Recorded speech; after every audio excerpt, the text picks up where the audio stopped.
नमस्कार, स्वागत है आपका डीडी न्यूज में। आपके साथ मैं हूं गौरव श्रीवास्तव और आप देख रहे हैं हमारा खास कार्यक्रम खबर दुनिया की। खबर दुनिया की में आज की कड़ी में बात होगी 19 जून की उस तारीख की जिस पर टिकी है अमेरिका और ईरान के बीच वैश्विक अस्थिरता की सबसे बड़ी डील। साथ ही बात होगी रूस यूक्रेन के उस संघर्ष की जिसने प्रथम विश्व युद्ध को भी पीछे छोड़ दिया है।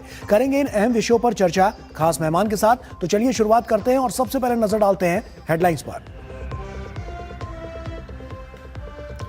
भारत स्लोवाकिया साझेदारी को मिली नई उड़ान। दोनों देशों के बीच हुए कई अहम समझौते। डिजिटल तकनीक, उच्च शिक्षा, ऑडियो विजुअल क्षेत्र में समझौता ज्ञापन पर हुए हस्ताक्षर। दोनों देशों के बीच रक्षा क्षेत्र में एक लेटर ऑफ इंटेंट किया गया साझा। अमेरिकी राष्ट्रपति डोनाल्ड ट्रंप का ईरान के साथ शांति समझौते का ऐलान। 19 जून को स्विट्जरलैंड में होंगे हस्ताक्षर। इजराइल का यूएस ईरान शांति समझौते को मानने से इनकार। कहा लेबनान से पीछे नहीं हटेगी आईडीएफ। रूस और यूक्रेन के बीच जंग हुई और तेज। कीव समेत यूक्रेन के कई शहरों पर मिसाइल ड्रोन से अटैक। यूक्रेन का दावा, रूस के कई हमलों को किया गया नाकाम। रूसी हमले के बाद ज़ेलेंस्की ने नुकसान का लिया जायजा।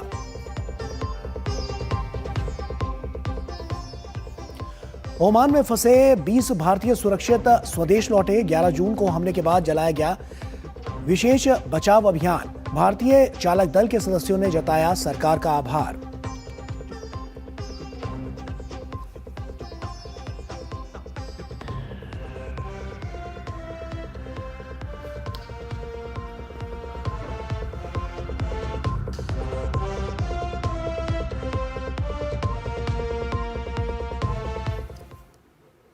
और आइए अब शुरुआत करते हैं। पश्चिम एशिया से बड़ी खबर सामने आई है। अमेरिकी राष्ट्रपति डोनाल्ड ट्रंप ने दावा किया है कि अमेरिका और ईरान के बीच शांति समझौता लगभग तय हो चुका है और 19 जून को इस पर अंतिम मुहर लग सकती है। समझौते के तहत स्ट्रेट ऑफ हॉर्मुज को दोबारा खोला जा सकता है और ईरान पर लगी अमेरिकी नौसैनिक नाकेबंदी भी हटाई जा सकती है। हालांकि इजराइल ने इस संभावित डील पर कड़ा ऐतराज जताते हुए खुद को इससे अलग बताया है। इजराइल ने कहा है कि लेबनान से इजरायली सेना पीछे नहीं हटेगी। ऐसे में दुनिया की नजरें अब 19 जून पर टिकी हैं कि इस युद्ध का निर्णायक मोड़ आखिर क्या होगा। देखिए एक खास रिपोर्ट। पश्चिम एशिया में संघर्ष खत्म होता नजर आ रहा है। अमेरिका और ईरान के बीच करीब 4 महीने से चल रहे युद्ध को खत्म करने के लिए एक अहम समझौते पर सहमति बन गई है। अमेरिकी राष्ट्रपति डोनाल्ड ट्रंप ने इसकी पुष्टि की है। ट्रंप ने अपने सोशल मीडिया प्लेटफॉर्म पर बताया कि अमेरिका और ईरान के बीच समझौता पूरा हो गया है। उन्होंने कहा कि अब स्ट्रेट ऑफ हॉर्मुज को दुनिया के सभी जहाजों के लिए खोल दिया जाएगा और ईरानी बंदरगाहों पर लगी अमेरिकी नौसैनिक नाकेबंदी भी तुरंत हटा ली जाएगी। अमेरिकी राष्ट्रपति ने इसे महीनों की लड़ाई के बाद एक बड़ी कामयाबी बताया। समझौते पर आधिकारिक हस्ताक्षर 19 जून को स्विट्जरलैंड में होंगे। समझौते के तहत अमेरिका ईरान के बंदरगाहों पर लगी अपनी नौसैनिक नाकेबंदी हटाएगा। साथ ही स्ट्रेट ऑफ हॉर्मुज में जहाजों की आवाजाही फिर से शुरू होगी। इस हफ्ते दोनों देशों के अधिकारी तकनीकी स्तर की बातचीत भी करेंगे। हालांकि अमेरिकी राष्ट्रपति ने समझौते की डिटेल्स नहीं बताई और न ही व्हाइट हाउस की तरफ से डील से संबंधित किसी भी तरह की जानकारी साझा की गई है। व्हाइट हाउस की पोस्ट में उन प्रमुख मुद्दों का जिक्र नहीं किया गया जो लंबे समय से वॉशिंगटन और तेहरान के बीच मतभेदों की वजह बने हुए हैं। इनमें ईरान का परमाणु कार्यक्रम और उस पर अमेरिका द्वारा लगाए गए प्रतिबंध जैसे संवेदनशील विषय शामिल हैं। ईरानी मीडिया के मुताबिक दोनों देशों के बीच हुए समझौते में कुछ अहम बातें शामिल हैं। इनमें युद्ध और सैन्य कार्रवाई रोकना, हॉर्मुज स्ट्रेट को फिर से खोलना, अमेरिकी नौसैनिक नाकेबंदी हटाना, ईरान के कुछ फ्रीज्ड फंड जारी करना। परमाणु कार्यक्रम 60 दिनों की बातचीत का ढांचा तय करना शामिल है। ईरान के विदेश मंत्री काजिम गरीबाबादी ने कहा कि एमओयू पर हस्ताक्षर होने के बाद शुरू होने वाली 60 दिन की अमेरिका ईरान की बातचीत इस बात पर निर्भर करेगी कि अमेरिका पहले अपने 3 वादे पूरे करता है या नहीं। काजिम गरीबाबादी ने कहा कि शांति वार्ता के बीच इजराइल अभी भी लेबनान पर हमले कर रहा है। अमेरिका और ईरान के ऐतिहासिक शांति समझौते और हॉर्मुज स्ट्रेट को खोलने के फैसले का वैश्विक नेताओं ने जोरदार स्वागत किया है। संयुक्त राष्ट्र ने इसे शांति की दिशा में एक बड़ा कदम बताया है, जबकि ब्रिटेन, फ्रांस और इटली जैसे देशों ने साफ किया है कि ईरान को कभी भी परमाणु हथियार हासिल करने नहीं दिया जाएगा। I congratulate President Trump, the mediators from Pakistan and Qatar, and all those involved. This is a hugely significant moment. We have long called for de-escalation, and it is vital that all parties seize this opportunity to secure stability in the region and restore freedom of navigation in the Strait of Hormuz, which in turn will ease the economic pressures felt by people here in the United Kingdom and around the world. We will now work closely with our partners to support this agreement and to ensure it turns into a durable, lasting peace.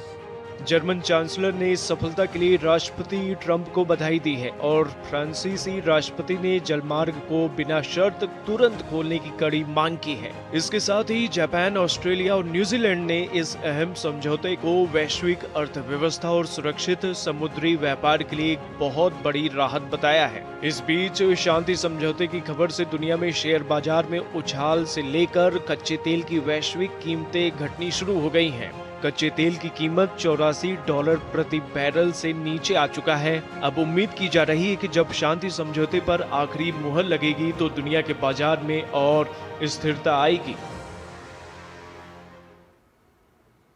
तो साफ तौर पर ये जो तारीख है वो अपने आप में कई एक नए आयाम दिखाती हुई नजर आ रही है। 19 जून का वो वक्त मुकम्मल किया गया है, वो तारीख जो है वो मुकम्मल की गई है, जिससे साफ तौर पर एक ऐसा हस्ताक्षर होगा जो कहीं ना कहीं शांति की राह पर आगे बढ़ता हुआ नजर आएगा।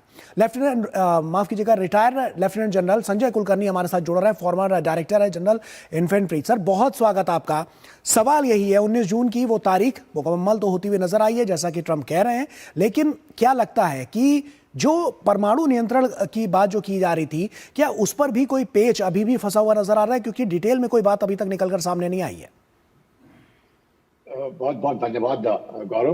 पर विश्व में एक लहर और बहुत ही राहत की लहर फैल गई है ये सोच करके कि कम से कम जो लड़ाई हो रही थी स्टेट ऑफ होर्मुज को लेकर के वो अब समाप्त होती नजर आ रही है। बहुत वक्त देखा गया, डील कल होगी परसों होगी, तो ये जो डील है जिसको सील किया जाएगा 19 जून को और स्विट्जरलैंड में मानते हैं, और ईरान ने पहली बार माना कि हाँ दोनों के बीच में संधि हुई है जिसे वो कहते हैं मेमोरेंडम ऑफ अंडरस्टैंडिंग। उस मेमोरेंडम ऑफ अंडरस्टैंडिंग के द्वारा स्टेट ऑफ होर्मुज को फ्रीडम ऑफ नेविगेशन के तौर पर देखा जाएगा, और ईरान जो है जिसका जबरदस्त नुकसान हुआ है उनको तकरीबन $300 अरब का मुआवजा ने किसी तरीके से ग्रांट दिया जाएगा जिससे कि कम से कम ईरान का जो डेवलपमेंट है वो हो सके। और फ्रोजन एसेट्स थे तकरीबन $25 अरब, उसमें से कह रहे हैं कि $12 अरब भी मिलने की उम्मीद है। तो ये सब को देखते हुए मुझे लगता है बहुत अच्छी बात है कि कम से कम स्टेट ऑफ होर्मुज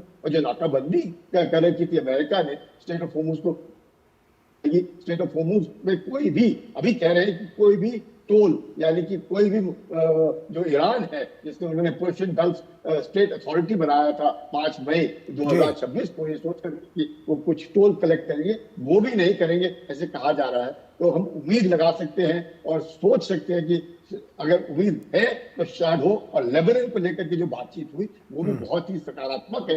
ये लेबनान के ऊपर जो लड़ाई हो रही थी वो अब तुरंत बंद हो जाएगी। उम्मीद करते हैं कि हिजबुल्लाह हमला नहीं करेगा, इजराइल हमला नहीं करेगा। तो सोच सकते हैं कि ये इतने समय से और खासकर भारत के लिए गौरव बहुत जरूरी था, क्योंकि हमारा जो तेल है, जो हमारा गैस है, फर्टिलाइजर्स है, वो वहां से आते हैं और इसमें कोई शक नहीं ये राहत की लहर फैली है। और उम्मीद करते हैं कि कम से कम इस तरह के जो सेलर्स मारे गए हमारे, उस तरह की जो कार्रवाई हुई जिसके में भी फॉग ऑफ वॉर के कारण या किसी मिसअंडरस्टैंडिंग के कारण है, जो भी जैसे भी हुआ, अब कम से कम वो नहीं होगा। और मैं यही कह सकता हूँ हम एक दूसरे को मुबारकबाद दे सकते हैं, ये लड़ाई समाप्त, कीमतें घटेंगी और राहत जबरदस्त है। लेकिन एक चीज संजय सर देखने को मिला है कि इजराइल का टेक कुछ दूसरा कह रहा है। डील होती हुई नजर आएगी, लेकिन क्या शांति के पक्ष में भी ये जो देश हैं, आसपास के देश हैं, वो आगे बढ़ते हुए नजर आ सकते हैं? क्या कोई कॉन्फ्लिक्ट आगे नजर नहीं आएगा? डील तो अमेरिका और ईरान के बीच हो जाएगी, लेकिन उसके बाद जो इजराइल का टेक है वो क्या कहता है, उस पर भी मैं चाहूंगा तो आप थोड़ा रोशनी डालें।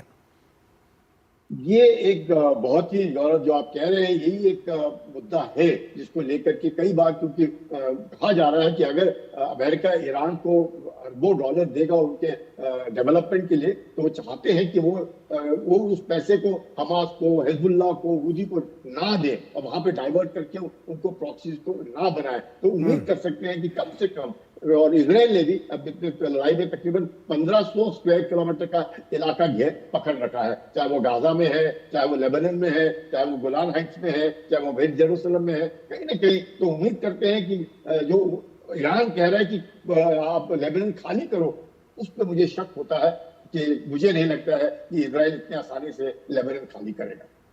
निश्चित तौर पर। और ऐसे में अभी ये जो डील की जिसकी बात की जा रही है, न्यूक्लियर को लेकर आप क्या कहेंगे सर? क्या लगता है आपको कि वहां पर क्या स्थितियां हो सकती हैं? क्योंकि अमेरिका ने जिस तरह की शर्तें रखी हैं, उसके बाद जो ईरान का टेक सामने आया था कि तमाम शर्तों पर वो मानने के लिए तैयार नहीं था।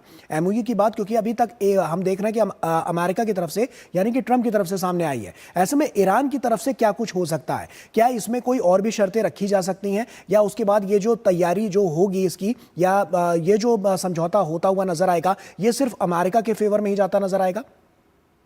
नहीं, देखिए JCPOA जिसका मतलब ट्रंप ने बिल्कुल नाकारा कर दिया था, और जिसके द्वारा इन्वेस्टमेंट तो था 3.67% और फॉर पीसफुल पर्पसेस ईरान इस्तेमाल कर सकता था। लेकिन ईरान ने जैसे ही JCPOA को खत्म हो गया, तो उन्होंने धीरे धीरे करके अपने सेंट्रीफ्यूज का जो पूरा है चले गए 60% इन्वेस्टमेंट। और 60% इन्वेस्टमेंट तभी होता है जब किसी का न्यूक्लियर एम्बिशन होता है, और उस न्यूक्लियर एम्बिशन को अमेरिका ने बिल्कुल साफ किया है कि ईरान किसी भी हालत में, आज भी नहीं, कल भी नहीं, और कभी भी न्यूक्लियर जो आर्मामेंट है वो नहीं रख सकता है, क्योंकि मिसाइल को लेकर के सब शांत है। और अगर मिसाइल के ऊपर न्यूक्लियर वॉरेंट लगते हैं, तो फिर जो इजराइल का अस्तित्व है, जिसके कारण लड़ाई शुरू हुई है, फिर तो वैसे का वैसे बैक टू स्क्वायर वन हो जाएगा। तो ये बहुत ही एक मतलब पेचीदा सवाल और पेचीदा डिस्कशन होने हैं। यकीनन संप्रभुता ईरान भी चाहेगा, पर ईरान को लगता है कि वाकई हम वो हारे नहीं है,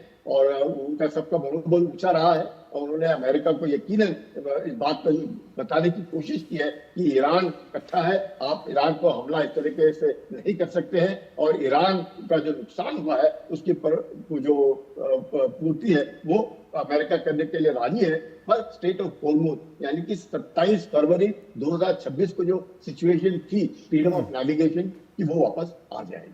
ऐसे में पूरी दुनिया के लिए तो बहुत बड़ा अवसर होगा ही, क्योंकि साफ तौर पर हॉर्मुज स्ट्रेट पर सभी की निगाहें थी, और उसके बाद जो गतिविधियां स्टार्ट होंगी वो साफ तौर पर उस पर नजर आएगी कि क्या कुछ उसमें और हो सकता है। ऐसे में ट्रंप के लिए ये पूरा हम सिनेरियो को अगर समझने की कोशिश करें, जब से इस युद्ध की शुरुआत हो रही है और उसके बाद से इस 19 जून की वो तारीख जब ये हस्ताक्षर होते हुए नजर आएंगे, कितना बड़ा ट्रंप के लिए ये सब कुछ रहा है? क्योंकि ट्रंप लगातार हमने देखा है कि वो पूरी दुनिया पर अपनी एक अलग तरीके की छाप छोड़ते हुए नजर आए। क्या ये इमेज जो ट्रंप की है वो इसके बाद, इस हस्ताक्षर के बाद और ज्यादा उभरती हुई नजर आएगी वैश्विक पटल पर?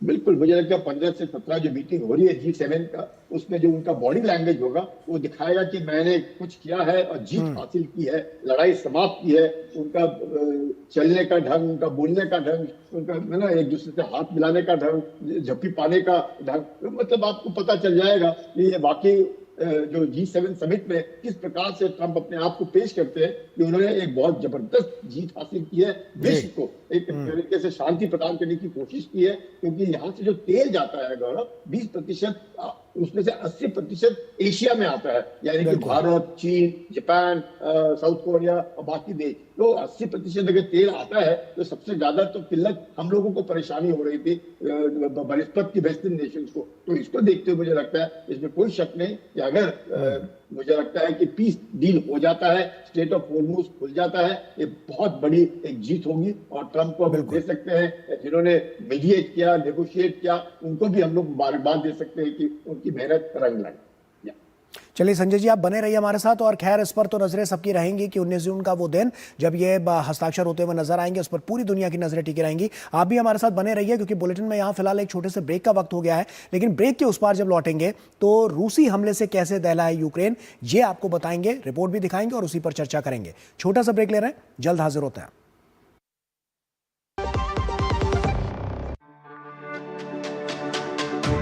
मेरी पसंद, मेरी पसंद, मेरी पसंद, मेरी पसंद,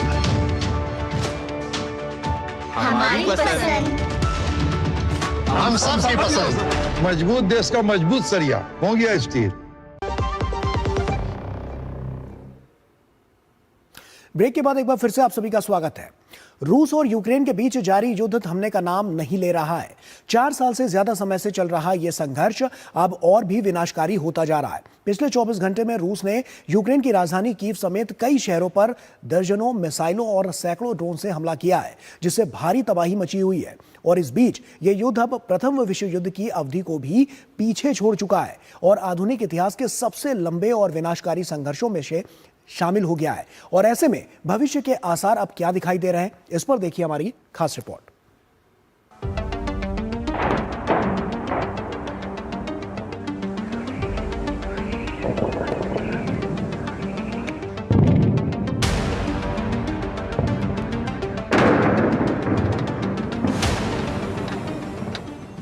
मिसाइल हमले की यह तस्वीर यूक्रेन की राजधानी कीव की है। रूस ने कीव समेत यूक्रेन के कई शहरों पर बारूदी बारिश कर तबाही मचा दी है। पिछले 24 घंटों में रूस ने यूक्रेन पर 70 से ज्यादा मिसाइल और 611 से ज्यादा ड्रोन हमले कर यूक्रेन को भारी नुकसान पहुंचाया है। हालांकि यूक्रेन ने दावा किया है कि रूस की 50 मिसाइलें और 582 रूसी ड्रोन को एयर डिफेंस सिस्टम से नष्ट कर दिया गया। रूसी हमले से यूक्रेन में कई ऊंची इमारतों को भी भारी नुकसान पहुंचा है। यूक्रेन के आध्यात्मिक और सांस्कृतिक इतिहास का प्रतीक माने जाने वाले कीव के पेचर्स्क लावरा चर्च में आग लगने से 4 लोगों की मौत हो गई। अधिकारियों ने सोमवार को बताया कि ये 2 सप्ताह में यूक्रेनी राजधानी पर हुआ सबसे भीषण रूसी हवाई हमला था। रूसी हमलों से बचने के लिए स्थानीय लोगों ने शेल्टर का सहारा लिया है। Ворожий дрон влучив майже в центр покрівлі на такій висоті собору. Відповідно, зараз проводимо аварійні рятувальні роботи. रूस यूक्रेन युद्ध 24 फरवरी 2022 को शुरू हुआ था। रूस ने यूक्रेन के खिलाफ बड़े पैमाने पर सैन्य अभ्यास शुरू किया। जंग की शुरुआत में रूस को लगा कि जंग जीत ली जाएगी, लेकिन यूक्रेन की रक्षात्मक तैयारी और अंतर्राष्ट्रीय समर्थन ने संघर्ष को आधुनिक युग के सबसे लंबे समय तक चलने वाले युद्ध में से एक में बदल दिया। जून 2026 तक ये संघर्ष 1568 दिनों के आंकड़े को पार कर गया। रूस यूक्रेन युद्ध अब प्रथम विश्व युद्ध की अवधि से भी लंबा खिंचकर इतिहास के पन्नों में दर्ज हो गया है। मानव इतिहास के सबसे घातक संघर्षों में से एक प्रथम विश्व युद्ध कुल 1568 दिनों तक चला था। ये 28 जुलाई 1914 को शुरू हुआ और 11 नवंबर 1918 को समाप्त हुआ। रूस यूक्रेन युद्ध 1570 दिनों से ज्यादा समय तक चल चुका है और इसके खत्म होने का अभी भी कोई साफ संकेत नहीं है। हालांकि पिछले दिनों ट्रंप और पुतिन के बीच फोन पर बातचीत हुई। दोनों के बीच करीब 55 मिनट की बात हुई। बातचीत के दौरान ट्रंप ने पुतिन से जंग खत्म करने की अपील की। रूस यूक्रेन युद्ध का असर युद्ध क्षेत्र से कहीं आगे फैल गया है। इस संघर्ष ने वैश्विक ऊर्जा संकट को बढ़ावा दिया है, खाद्य आपूर्ति श्रृंखलाओं को बाधित किया है और रूस के साथ साथ नाटो देशों के बीच भू राजनीतिक तनाव को भी बढ़ाया है। इस जंग में अब तक लाखों सैनिकों की मौत हो चुकी है और हजारों निर्दोष लोगों ने भी अपनी जान गंवाई है। इस युद्ध ने केवल जान नहीं ली, बल्कि करोड़ों लोगों को बेघर कर दिया। UNHCR के आंकड़ों के मुताबिक लगभग 59 लाख यूक्रेनी शरणार्थी विदेशों में रहने को मजबूर हैं, जबकि 37 लाख लोग अपने ही देश के भीतर दर-दर भटक रहे हैं। और संजय जी लगातार हमारे साथ जुड़े हुए हैं। संजय जी, आप ही का रुख कर रहा हूं और साफ तौर पर देखें तो एक तरफ तो हम अमेरिका और ईरान का युद्ध देख रहे थे, जो कि अब देख रहे हैं कि हस्ताक्षर की ओर बढ़ता हुआ नजर आ रहा है, लेकिन रूस और यूक्रेन में कुछ ऐसा नजर नहीं आता। शांति की बातें कई बार हो गई, शर्तें कई सारी रखी गई, लेकिन अभी भी मौजूदा स्थिति जस की तस बनी हुई है। आपको क्या लगता है, क्या ये युद्ध अभी ऐसे ही जारी रहेगा या आगे कोई शांति की राह भी निकलती हुई नजर आ सकती है? मुझे ऐसे लगता है गौरव, शांति हो सकती है, क्योंकि पुतिन ने खुद पहली बार माना है कि उनको नुकसान हुआ है और इस नुकसान को झेलने में उनको परेशानी हो रही है, क्योंकि लोग मारे जा रहे हैं, उनके इंफ्रास्ट्रक्चर के ऊपर हमला हो रहा है, खासकर उनके जो रिफाइनरीज हैं उसके ऊपर हमला हो रहा है, और जो ड्रोन की काबिलियत है, एक नया वॉरफेयर, ड्रोन वॉरफेयर, तो धीरे धीरे यूक्रेन ने सेंट पीटर्सबर्ग, मॉस्को की तरफ डालने शुरू किए हैं। इस सबको देखते हुए मुझे लगता है कहीं ना कहीं, और इस प्रकार जैसे जन्मदिन था ट्रंप का, जो दोनों ने, जेलेंस्की ने भी बात की, पुतिन ने भी बात की, तो दोनों ने इसी मकसद से बात की होगी कि कहीं ना कहीं अगर दोनों का जो मसला है हल हो जाए, क्योंकि 20% यूक्रेन का जो इलाका है वो तकरीबन 1,16,800 स्क्वायर किलोमीटर का इलाका यूक्रेन का रूस के कब्जे में है, और उसको लेकर के अभी पिछले 4 साल, जैसा बता रहे थे आप, कि वर्ल्ड वॉर 1564 डेज और ये 1573 डे में आ चुका है। तो आप समझ सकते हैं वर्ल्ड वॉर 1 से भी लंबा युद्ध,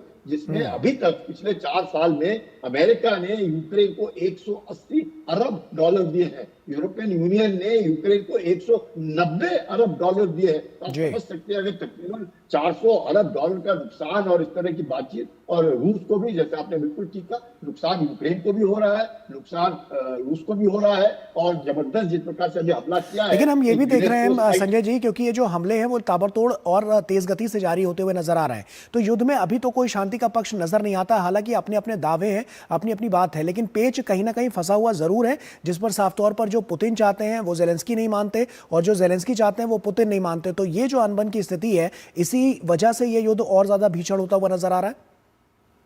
बिल्कुल, इसमें कोई शक ही नहीं है, क्योंकि जो डोनबास का रीजन है, जिसके ऊपर पुतिन ने बार बार कहा है कि ये इलाका हमें चाहिए, क्योंकि क्रीमिया का जो इलाका है वो उन्होंने 2014 में ले लिया, और ये जो इलाका है यूक्रेन का, जिसपे वो ग्रैनरी बोलते हैं, यानी कि पूरा गेहूं, वीट, सब कुछ, यूक्रेन सब कुछ वहीं पर है। तो उस इलाके को अगर लेगा तो फिर यूक्रेन को लगता है कि उनका बहुत एक रिच एरिया जो है वो गंवा देंगे रूस को। और जबरदस्त, इसमें कोई शक नहीं कि 4 साल की लड़ाई में कई एक ऐसे एरिया है जिसके ऊपर रूस सिर्फ 75% या 78% ही कैप्चर कर सका है, और 100% 4 साल में भी नहीं ले सका है। तो कहीं ना कहीं रूस को दिक्कत आ रही है। यूक्रेन को मदद मिल रही है 30 देशों की, यानी कि रूस 30 देशों के खिलाफ लड़ रहा है, और रूस अकेला लड़ रहा है। चाहे आपको नॉर्थ कोरिया की तरफ से उसको मदद मिली है आदियों को लेकर के, लेकिन कहीं ना कहीं मुझे लगता है जेलेंस्की ने, किसी ने नहीं सोचा था कि जेलेंस्की इतना लंबा खेलने की काबिलियत रखते हैं, और किसी को नहीं लगा कि रूस जो है यूक्रेन के साथ इतना समय लगेगा उसको लड़ने के लिए। तो दोनों तरफ से मैं कहूँगा कि मजबूती दिखाई जा रही है, और जब इस तरह की लड़ाई होती है जहाँ पे लगता है कि बहुत जबरदस्त हो रही है, इसका मतलब कि कहीं ना कहीं अब धीरे धीरे बातचीत के द्वारा सुलझाने की कार्रवाई की जाएगी। They getting into a position of strength, और वो पोजीशन ऑफ स्ट्रेंथ इसलिए रूस अभी इतने हमले कर रहा है, यूक्रेन जबरदस्त हमले कर रहा है, जिससे कि दोनों ये ना देखें कि हम कोई कमजोर हैं, और जब नेगोशिएशन होंगे तो कमजोरी के हिसाब से नेगोशिएट नहीं करेंगे, they will negotiate from a position of strength. बिल्कुल, चलिए, निश्चित तौर पर बहुत बहुत शुक्रिया संजय कुलकर्णी जी हमसे जुड़ने के लिए और तमाम बातचीत हमसे यहाँ पर करने के लिए, क्योंकि बहुत इंपॉर्टेंट टॉपिक्स थे और इन पर पूरी दुनिया की नज़रें लगी हुई हैं। तो ऐसे में फिलहाल अभी के लिए इतना ही, और जाते जाते हम आपको दिखाते हैं कुछ अन्य अंतर्राष्ट्रीय खबरें। तो आप इन खबरों को देखिए, हमें और हमारी पूरी टीम को दीजिए इजाज़त। नमस्कार। पीएम मोदी स्लोवाकिया के दौरे पर हैं। पीएम मोदी और स्लोवाकिया के प्रधानमंत्री रॉबर्ट फिको के बीच प्रतिनिधिमंडल स्तर की वार्ता हुई। दोनों नेताओं ने द्विपक्षीय संबंधों और सहयोग के नए क्षेत्रों पर चर्चा की। इस दौरान डिजिटल तकनीक, उच्च शिक्षा और ऑडियो विजुअल क्षेत्र में समझौता ज्ञापनों पर हस्ताक्षर हुए, जबकि रक्षा सहयोग को लेकर एक लेटर ऑफ इंटेंट भी साझा किया गया। संयुक्त वक्तव्य में दोनों देशों ने अपने संबंधों को समग्र रणनीतिक साझेदारी में बदलने की घोषणा की। लोकतांत्रिक गणराज्य कांगो में इबोला के 72 नए मामले सामने आने के बाद कुल संक्रमितों की संख्या बढ़कर 782 हो गई है। सरकारी रिपोर्ट के अनुसार अब तक 181 लोगों की मौत हो चुकी है। संक्रमण पूर्वी प्रांतों इटूरी, नॉर्थ किवू और साउथ किवू तक सीमित है, जबकि इटूरी के नियानिया और नॉर्थ किवू के माबालाको क्षेत्र में पहली बार मामलों की पुष्टि हुई है। उत्तरी अरब सागर में संकट में फंसे 14 भारतीय नाविकों को अमेरिकी नौसेना ने सफलतापूर्वक बचा लिया है। अमेरिकी सेंट्रल कमांड के अनुसार आपातकालीन संदेश मिलने के बाद अमेरिकी नौसेना का P-8 विमान सबसे पहले घटनास्थल पर पहुंचा और बचाव किट के साथ लाइफ राफ्ट गिराई। बाद में MV जबल अली 9 ने 11 नाविकों को सुरक्षित निकाल लिया।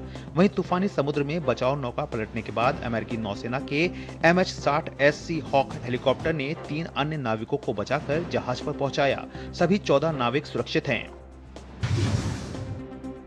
अमेरिकी राष्ट्रपति डोनाल्ड ट्रंप ने अपने 80वें जन्मदिन पर ईरान में युद्ध समाप्ति के शुरुआती समझौते का स्वागत किया। इस मौके पर व्हाइट हाउस के साउथ लॉन में भव्य UFC फाइट शो आयोजित किया गया, जिसमें 4000 से अधिक दर्शक शामिल हुए। ट्रंप और पोलैंड के राष्ट्रपति नावारोकी ने फाइट एरिना का निरीक्षण किया, जबकि कार्यक्रम के दौरान USA के नारों से माहौल गूंज उठा। ओमान में गिनी बिसाऊ के ध्वजवाहक पोत MT जलवीर के हमले का शिकार होने के बाद चालक दल के सभी 20 भारतीय सदस्य सुरक्षित भारत लौट आए हैं। मस्कट में भारत के राजदूत ने स्वदेश रवाना होने से पहले चालक दल के सदस्यों से मुलाकात कर उन्हें सुरक्षित यात्रा की शुभकामनाएं दी। 11 जून को पोत पर हमले के बाद ओमान के अधिकारियों और भारतीय दूतावास के समन्वित प्रयासों से सभी भारतीयों को सुरक्षित तट पर पहुंचाया गया था। इसके बाद उनकी स्वदेश वापसी की व्यवस्था की गई।